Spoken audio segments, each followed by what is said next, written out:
Paimon's trying to remember. What else did we put on our shopping list? Oh, what a mouth-watering smell. Paimon would know the aroma of biryani anywhere. Let's go get some.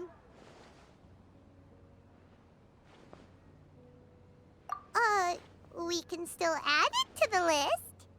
Well, if it isn't the Traveler and Paimon. Wasn't expecting to see you here. Hello there. Oh, it's been quite a while. Huh. So you two are still hanging out together. Dehya, didn't you say last time that you were gonna head back to the desert? I said I was going to resign from being her bodyguard, not that our friendship was over. We're still the best of friends. The Homayanis also still post jobs from time to time. Their pay is always generous, so me and the other mercs never pass them up. I told Dehya to just stay at our place when she took one of those jobs a few days ago. My parents were delighted. They even said that it always felt like we were missing someone whenever Dehya wasn't around. That sounds like something they would say, all right. They're always so welcoming. Anyway, the job is already taken care of, so I was gonna head back to the brigade as soon as I finished a little shopping. But the master kept insisting, and I ended up staying for another day. You can stay for as many days as you want, Dehya. Father hasn't even gotten around to treating you to his best dishes yet. You know I'm not the kind of person to stay put in one place like that, my lady. Don't worry, though. There'll always be next time. But she said they'll treat you to the best dishes! Paimon can't believe you can still refuse that! But wait. Didn't you say last time that you would take me on a trip to the desert? Why don't you just take me with you today, when you leave? There are so many places I still haven't visited yet. I'm sorry, my lady, but no can do. There's still a few things I need to take care of back at the brigade. Besides, the desert hasn't exactly been the most peaceful place lately. Oh, come on. Not this again. That's also what you said last time and the time before that. I know, I'm sorry. Just give me some more time, and I promise I'll plan the best trip ever for you. All right, fine. To be perfectly honest, it's not that I wanted to go, it's more like I feel like something is off about you lately. Ever since you first set foot on the estate a few days ago, you've been acting anxious and even paranoid. Have you been delaying our trip because you've run into some kind of trouble? Nah, are you kidding? You're worrying too much. Would you swear on that? Friends shouldn't lie to each other, you know. I wouldn't pry any further if you're willing to swear on what you just said. But if something really is bothering you, then just tell me. You know I'll help you however I can. Oh, looks like Dunyarzad was onto something. You're too perceptive, my lady. Seems I can't hide anything from you. I just thought that nothing good could come out of telling you about the messy happenings of mercenaries. Knowing too much only leads to more trouble. Mercenary life is a dog-eat-dog world where Mora reigns supreme. Everything operates on a completely different set of rules. That doesn't change anything about what I just said, though. We're still friends, and I can only support you if I understand what's bothering you. My lady, you're not gonna stop until you drag it out of me, are ya? All right, I'll share what I know. Let's go somewhere else first. This isn't exactly the best place for a discussion. Okay, let's talk here. Just try not to draw any extra attention. As you may already know, the Eremites have both a lot of mercenaries and a complex organizational structure. Many mercs are no different than me, just going around looking for jobs to earn some mora. My brigade is called the Blazing Beasts. We're not a large group, but every member is loyal and brave. However, not all Eremite brigades are like mine. Some are willing to cross all kinds of lines for the sake of Mora. The most notorious is a faction known as Deshret's Relics. Deshret's Relics? Judging from the name, they must really look up to... Yep, you got it. I've heard that you've already crossed paths with Ain al-Akmar. They're one of the groups under the Relic's banner. Oh, you mean the group that tried to sell us the Divine Knowledge Capsule? Yeah, they weren't friendly at all. Deshret's Relics is composed of many smaller brigades like Ain al-Akmar.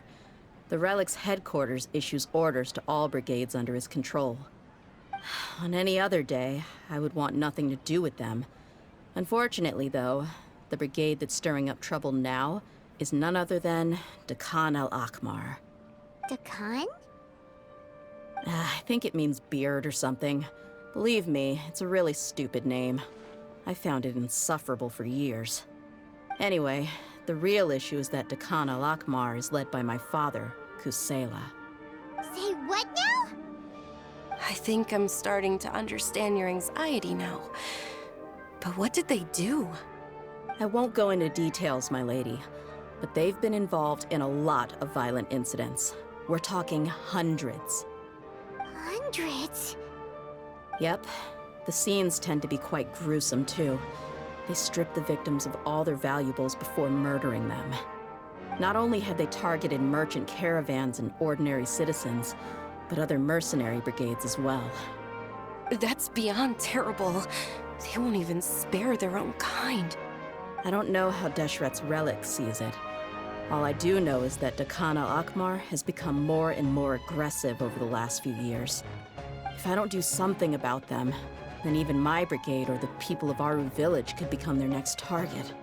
I just wish I knew what's driven him to do this.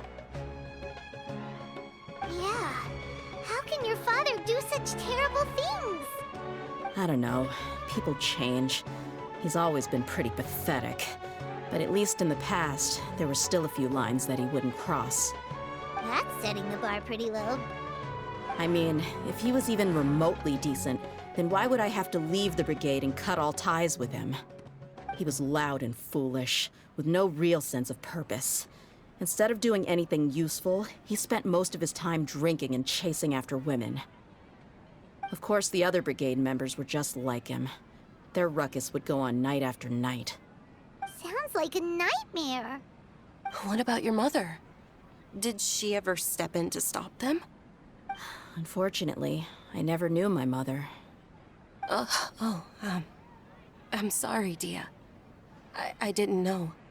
It's all right, my lady. That's pretty common in mercenary circles. Didn't I mention that my father was chasing after women? I was the result of one of those encounters with some random person. He told me that he wasn't sure who my mother was. And in any case, she never came to see me.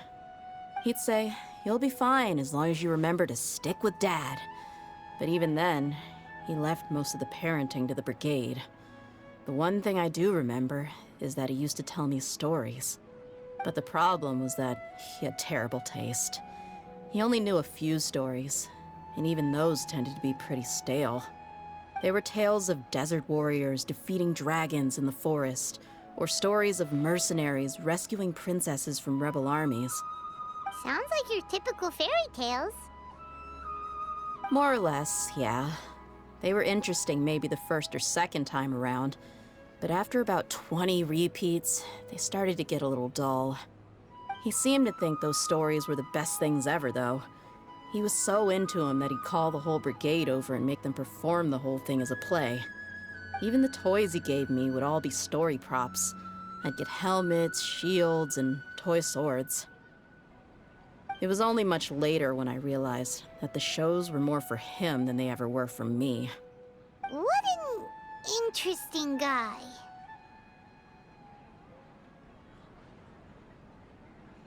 Yeah, I've always found him pretty childish, but that was something I could just shrug off. I had no reason to despise him. Until I grew up and learned the true face of Deshret's Relics for myself. Looting, blackmail, violence, and fraud. They not only accepted such heinous acts, they would even openly boast about them. No one in the brigade was any kind of hero. Instead, my father and his cronies were more like the bad guys that needed to be taken down. Did they really think that as long as they didn't do any of that stuff right in front of me, I would never know? I think I can understand your feelings. The difference between perception and reality must have hit hard. Yeah, but don't worry, my lady. It's all water under the bridge to me now. I had a huge argument with my father and left that place behind for good. I'm not investigating them due to any bitter feelings I still have towards my father. I just want to protect those that are close to me.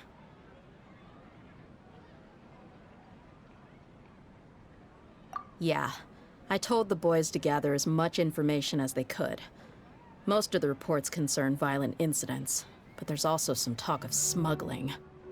I see. But isn't this investigation incredibly dangerous? It is, but every mercenary lives life on the edge. It's a lifestyle that I enjoy. That may be true, but it'll be impossible for those who care about you not to worry. Well, now you get why I didn't want to share any of this with you. What should we do? They both have valid concerns. Huh? But there's no need for you to get caught up in this mess, too. Well, he's super tough, so if he went into the desert with you, then Paimon bets the problem will be solved in no time. I'm inclined to agree. I'd feel a lot more at ease if you took him along to help. I'll wait for news from you in the city until then. Please, stay safe. I'm honored that you care so much for me, my lady. All right, then let's get moving. Our first stop will be Caravan Rebot, where we can catch up a bit with my fellow mercs.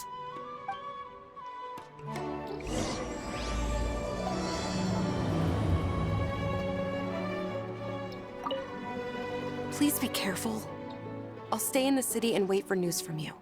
Just don't do anything reckless, all right?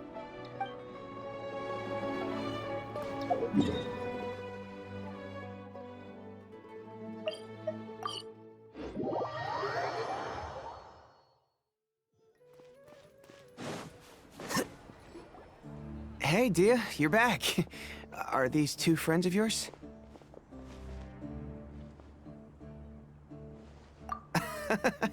Likewise. There's no need to be so formal with us. We're a pretty casual crew. Anyway, since we've got a newcomer, let me fill you in on what the Khan al-Ahmar's been up to lately. They've become extremely aggressive. Apparently, even their own now have become acceptable targets. They even attack other relics brigades, just the same as any other mercenary brigade. Even the most ferocious beasts still protect their own. It sounds like they've thrown that straight to the wind. That's right. Once they've collected enough loot off the other mercenaries, they sell it off to a different brigade, or turn to merchants on the black market. A portion of their profits is immediately exchanged for more food and weaponry to be used in their next violent operation. That's terrible! Yeah, and it really makes you wonder why they're so desperate for Mora. A few days ago, Isham and I trailed them for a while, and even disguised ourselves as merchants to conduct trade with them. We were able to learn a few things from the exchange. Rather than saying they're out to plunder and hoard Mora, it'd probably be more accurate to say that they're experiencing an internal power struggle. Wait, a power struggle? You heard me right.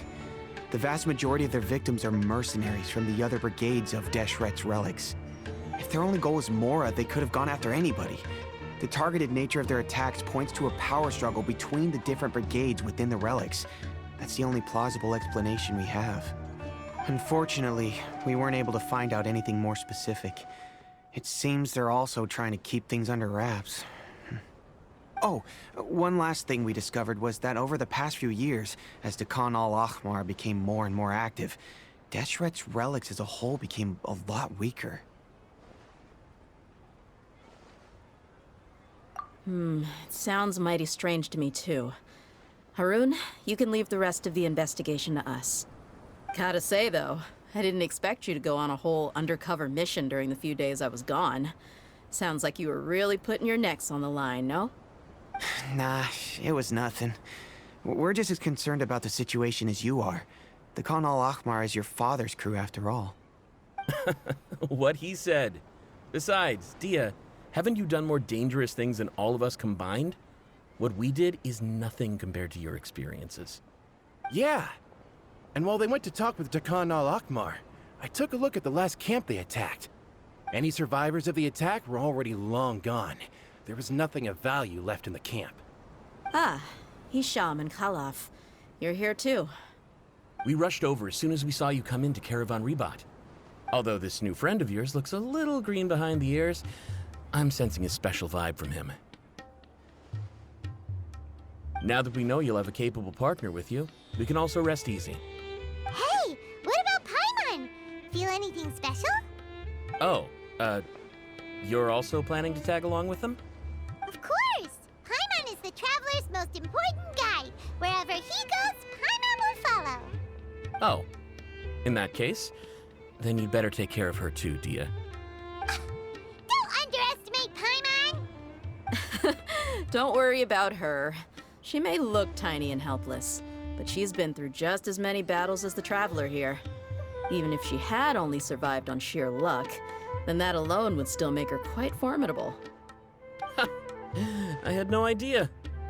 I guess I shouldn't judge by appearances. Oh, one other thing, Dehya. When you're free, why don't you update the deputy about your upcoming schedule? We held another recruitment event a few days ago, but everyone only came to see the Flame Main. You weren't around at the time, so people were pretty disappointed to only find our crew of rough, unkempt guys. The deputy put a lot of effort into the event, but it was basically for nothing. Only a few people chose to stay, and that really got to him. Sorry to hear that. I'll be sure to bring him some great liquor next time. I left in a hurry and I couldn't make it back in time for the event. Gotta admit, I can understand their disappointment, though. You're our brigade's main selling point, after all. Now, if only the deputy could figure out a way to bring a few more smoking hot members into our ranks. Keep dreaming. Remember the last time I invited a couple gals into the brigade?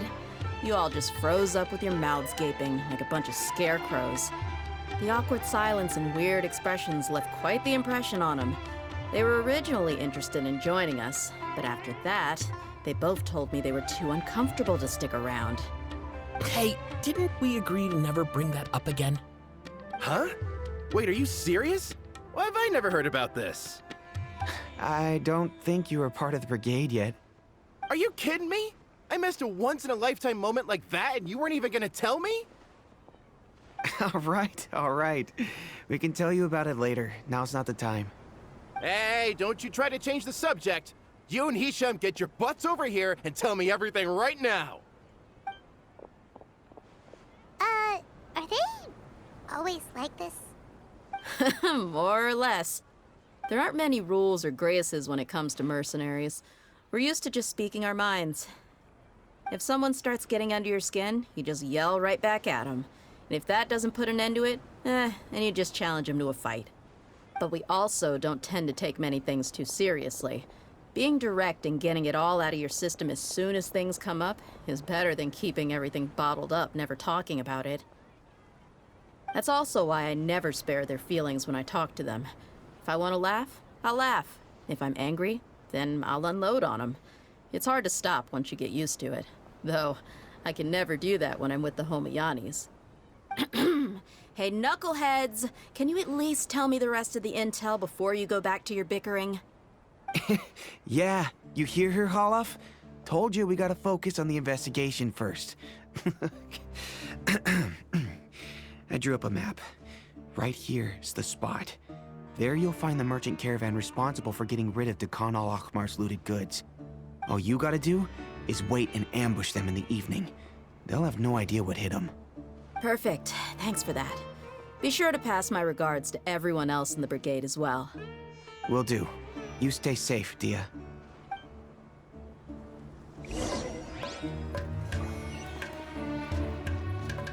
Now, like I said, the two ladies Dehya brought with her were also like super mercs. I'm talking same level as Flame Main here. Oh, you should have seen it. The aura of the two of them when they were standing together, it was incredible. I was just at a loss for words, that's all. Ah, so pathetic. Hey! Shut up!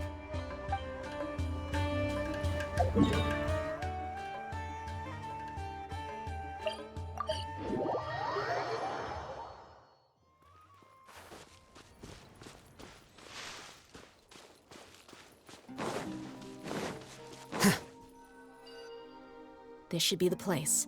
Let's find a spot to hide and bide our time. It's gonna come down to a fight one way or another, so let's all be careful. No need to worry. He knows his way around a fight. I'm not worried about that. What I meant is that we probably shouldn't go too hard on the enemy. After all, we still need to get information out of them.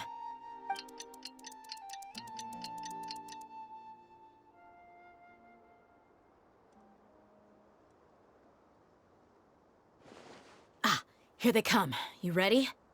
Let's not give them a chance to react and end this quickly.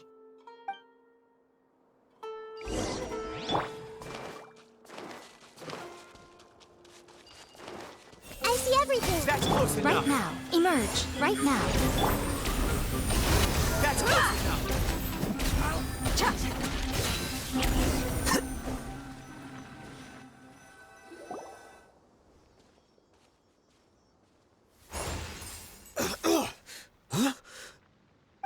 You're the Flame Main. Good. That saves me an introduction. All right, time for a little talk. Are you buddies with Dakana Lakmar now? Tell me, what are they after? You know the code of being a mercenary just like everyone else. The first rule is to never divulge key information about our employer. What makes you think I'd talk? Ha! That might have worked on an amateur, but I know you're just looking to protect your reputation. Think about it, though. What's your reputation worth if you won't have the other tools you need to succeed in this line of work?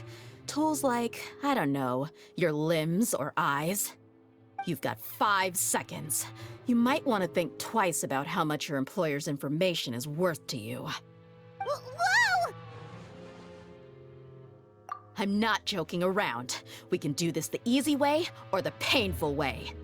2 seconds! I'll save you the trouble.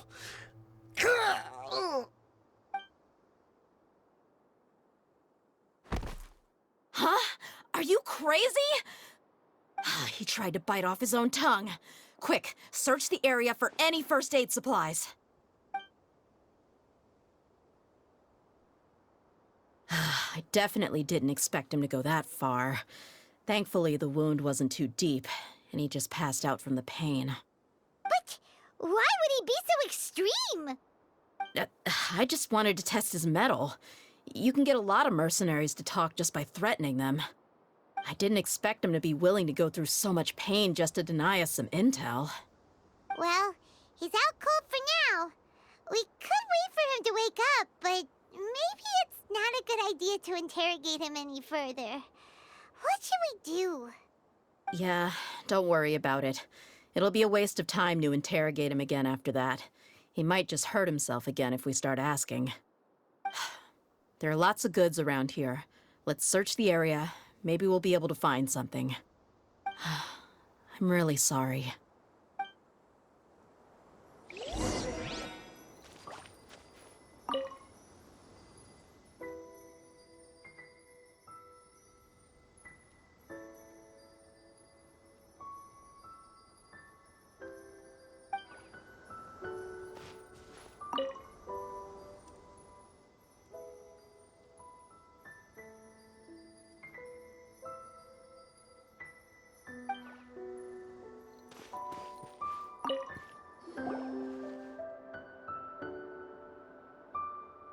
We found a piece of paper with a bunch of names on it.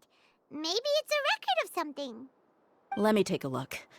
If this really is a merchant caravan, they should have a record of their transactions. Yep. I see an entry for Dakana Lakmar right here. Kusela, Idrisi, Bashar, and Takriti.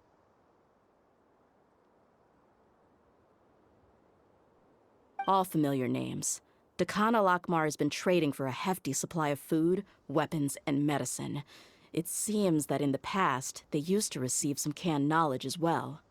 This caravan is just one link in their logistics chain. Once in the rainforest, the caravan will exchange the looted goods for Mora, and the funds will then be passed to a specific person. That person will then pack the caravan full of necessary goods, which will then be brought right back to Dakana Lakmar. Wait, why is there no Mora value recorded for the final transaction? No value? Yeah, every transaction before the last one was marked with an exact amount of Mora, but the final one, where they paid for everything to be brought back to the desert, was simply marked as delivered.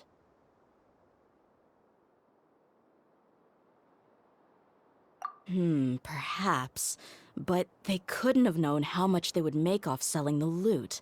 Do they not care about profit margins at all? Anyway, the next part's the records of the goods themselves. There are a lot of entries. Everything was probably sourced from the rainforest. Huh? What's wrong? Shazamon Homayani? Homoyani? You mean Dunyarzad's family?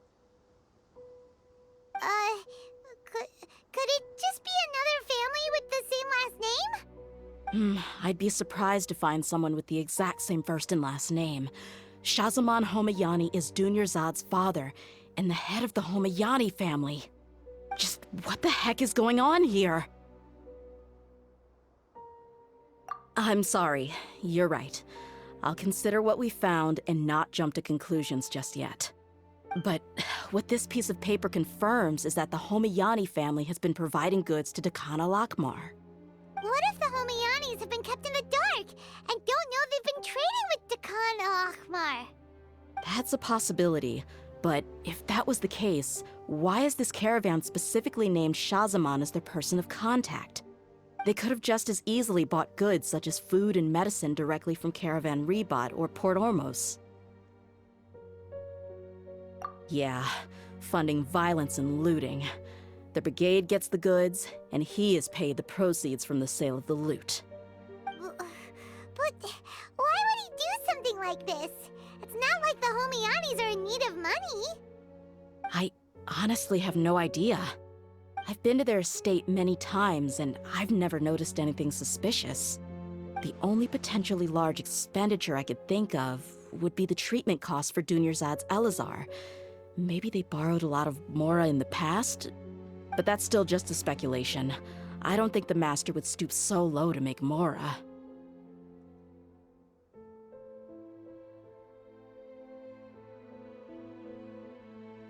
You're probably right. I know my lady's personality, and she wouldn't deliberately keep something like this from us. But what should we do now? All we found is just another mystery.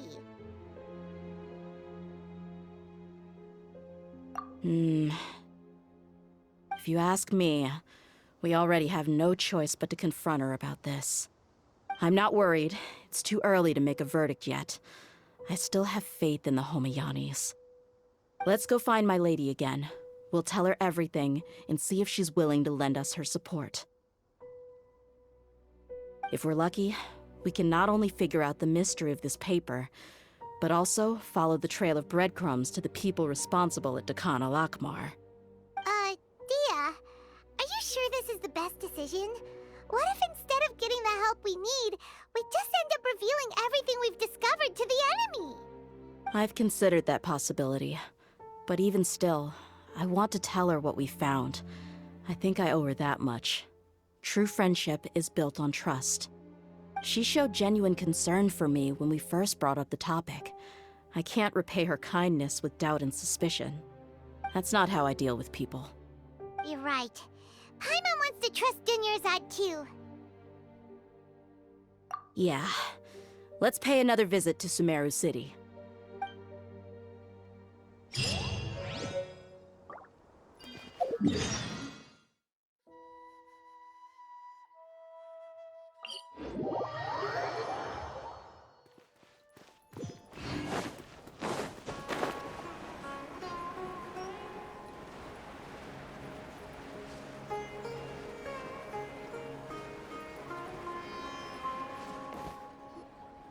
We're back, my lady. Oh, you're back a lot sooner than I expected. You mustn't have run into any trouble then. Well, how did it go? What did you come up with? Actually, we're still investigating. It's just that we've discovered something strange. I see. The clues you found have led you back here, in the city? Something like that. Yeah. You all look a little dispirited. Whatever you found must not have been very encouraging after all. Why don't you discuss it with me? Maybe I'll be able to say something to cheer you up? It's okay, my lady. It's not so much about me being upset with my father or anything like that. How should I put this? So something is wrong. Even the Traveler and Paimon have been uncharacteristically quiet. On any other day, Paimon would have already waved to me with a smile and shouted, "Dunyarzad, we're back!" So tell me, what happened? Well? My lady, please prepare yourself for what we're going to tell you next. It concerns the Master. The Master? You mean my father? Okay, I understand. Don't worry about me. I'll listen as attentively as I can. My father has been supplying goods to Dakan al-Akmar?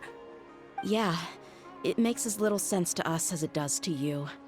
I've never doubted the Master's integrity, so I'm having a real hard time rationalizing how he could ever support an infamous brigade like them.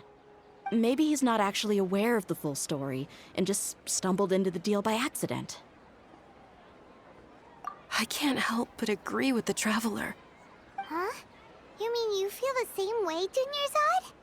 Thank you for sharing all this information with me.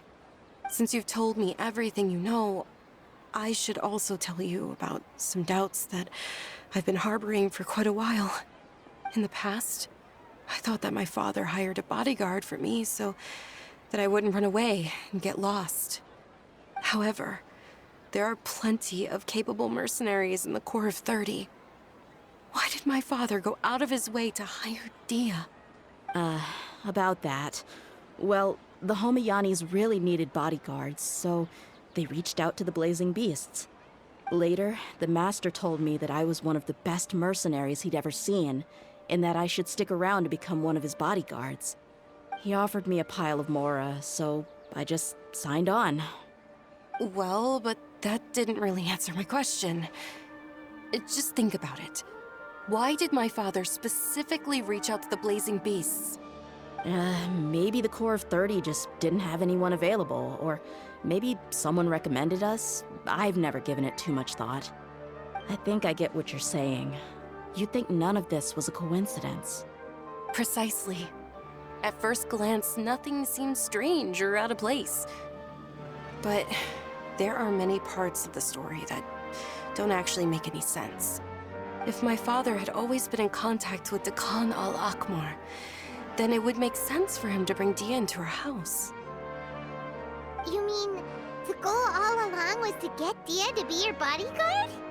No, that's too much of a stretch. I cut all ties with my father a long time ago. He has no control over my life anymore. But that still doesn't rule out the possibility that your father has still been trying to influence your life without you knowing. So, the Master was not likely an innocent victim in all of this? Sorry we put all this on you so suddenly, Dunyarzad. It's okay, Paimon. I should actually be thanking you. Regardless of his reasons, if my father has truly been funding a violent group of mercenaries, then it's my duty to bring him back to reason. But is that really the right thing to do? My father has committed many atrocities and deserves all the punishment that he has coming to him. I have zero sympathy for him. You may call me an ungrateful child, but my feelings will remain the same. However, the Homayani family has treated me with nothing but generosity and kindness. If we decide to investigate this further, we could end up implicating the entire Homayani family. I would be biting the hand that's fed me over all these years. Dehya. It's all right, Dehya. If anyone were to ask, you could always just say that I'm the one who instructed you to get to the bottom of this. You don't have to do that, my lady. I'm not conflicted because I'm afraid of taking responsibility. Besides, you're the one we should all be worried about right now. Hey, it's still too early to give up hope. What was the thing about friendship again?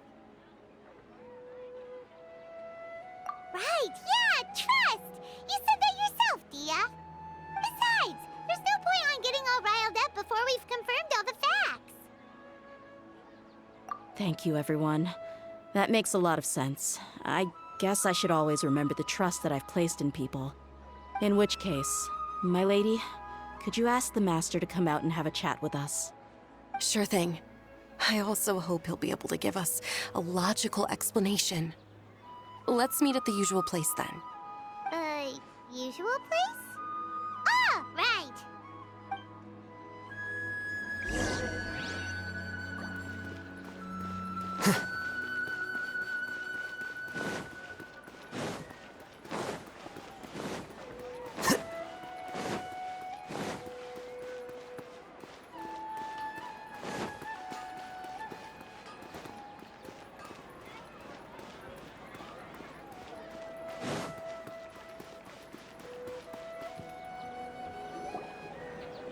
Thank you for coming, sir. Please allow me to introduce these two.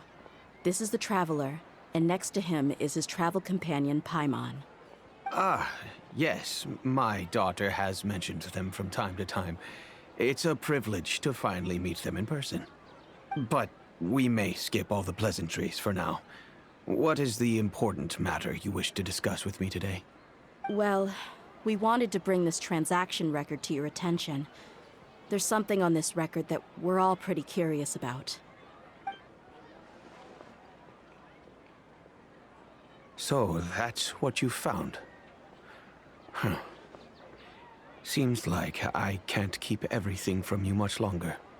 If you wouldn't mind, we'd like an explanation. Well, it's a long and difficult story. And to be perfectly honest, I'm not sure if I'm doing the right thing. What I do know, though, Dehya, is that the truth will bring you no solace. If anything, it will likely cause you a great amount of anguish. Wait, me? Yes, I understand perfectly why you came to see me. And I am touched by your collective commitment to do the right thing. But knowledge always comes at a price. And sometimes, as they say, ignorance is bliss. Your father, Kusela, and I both believed that. Of course, you have the right to seek and learn the truth, but I must warn you. The facts of this matter may reduce everything you've built for yourself into sand, blowing in the wind.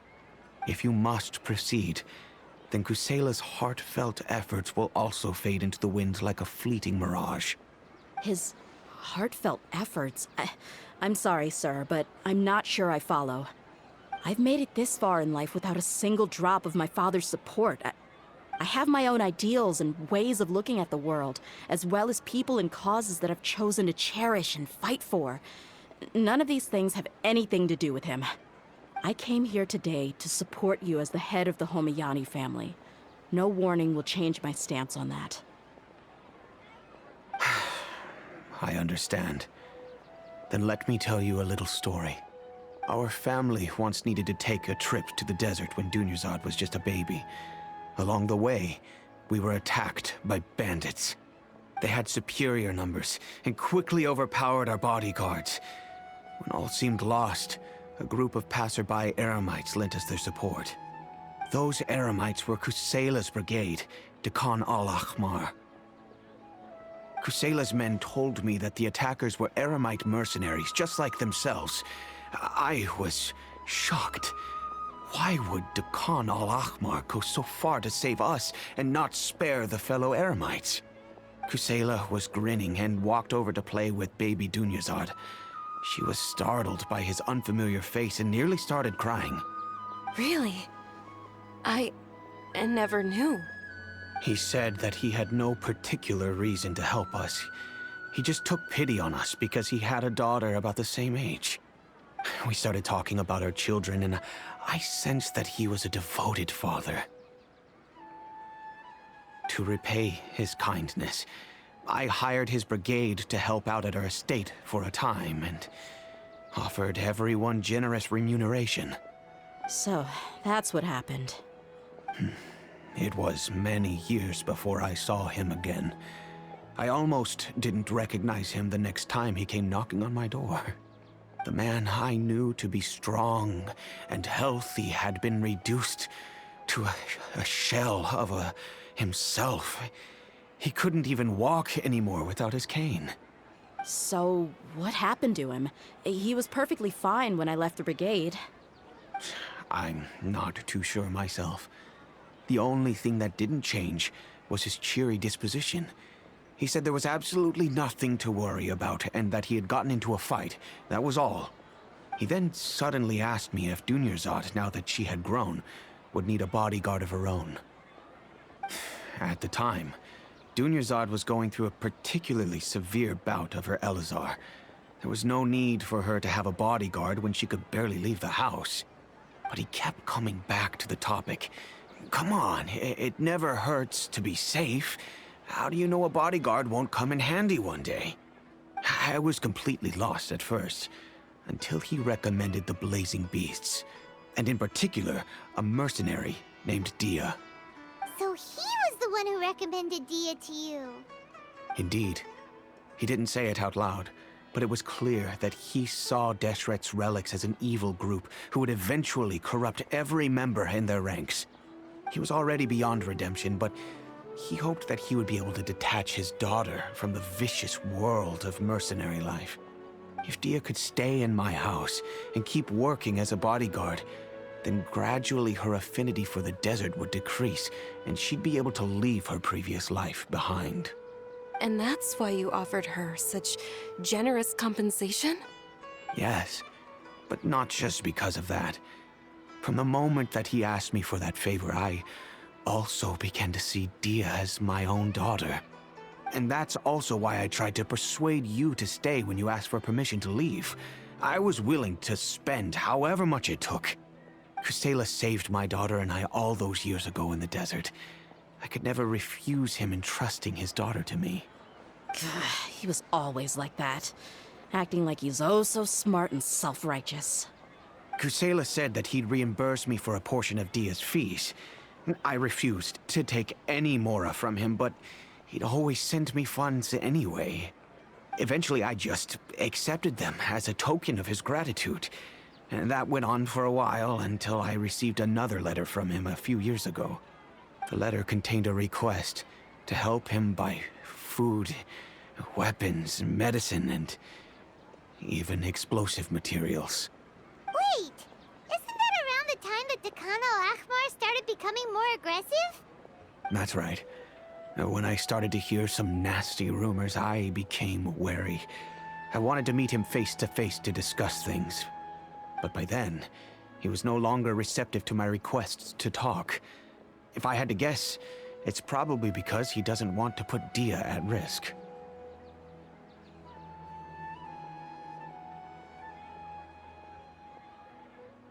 That thought occurred to me as well. I figured that he probably came to me for help because he had nobody else to turn to. After some deliberation, I decided to send him some food and medicine. I turned down all his requests for explosives and weaponry. I am aware that even such a reduced gesture of support could lead to others coming to harm, but I could not simply reject his plea for help. In the end, it probably was the wrong decision. I plugged my ears to the rumors and just chose a solution that made me feel least guilty about myself. If you can, please tell me where he is now. None of the things he's doing right now make any sense if he's just trying to keep me from getting tangled up in his world. If all he wants to do is steer clear of me, then maybe he shouldn't have brought me into this world in the first place. Oh no. Dehya, please don't feel that way. I'm just angry because I can't wrap my head around any of his actions. Another way? I don't know. I knew him, and he was nothing more than a childish brute. I can't understand what's going through his head. But I guess you do have a point. We haven't uncovered the whole truth yet. We still need to figure out his exact actions and reasoning for these last few years. I'll do my best to help. Of course, anything between the two of you would need to be resolved between you and him alone. I don't know Kusela's exact whereabouts. Outside of supplying his brigade with some goods, I tried my best to avoid getting involved any further with him. However, there's a man on the list named Jawed. He used to be a mercenary in the desert and is now a member of the Corps of 30. He's responsible for supplying weapons and liaising with the Dekhan al-Ahmar's merchant caravan. I think he should know Kusela's whereabouts. I've heard that he likes to have a few drinks alone and enjoy the cool wind at night outside the tavern. Maybe you'll be able to find him there. Understood. Thank you, sir. Then I guess this is bye for now, unless... I'll stay and be with my father here. To be honest, I'm still a little dazed and haven't finished processing everything quite yet. My father has indeed done something wrong, but if I think about it, I'm also not sure if there was a right way to handle this problem. I feel like our only course of action is to turn everything we know over to the Corps of 30 and let them render judgment. Yes. I am prepared to accept whatever verdict they choose. It's time to face my mistakes.